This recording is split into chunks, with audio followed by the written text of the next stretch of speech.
શું ત્યારે સપનામાં આવજો,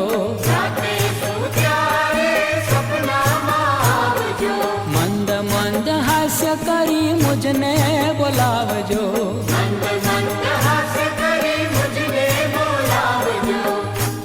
હે વાલા મારું જીવન સેવામાં વિતાવો, બીજું રે કાંઈ જોતું નથી રેલો.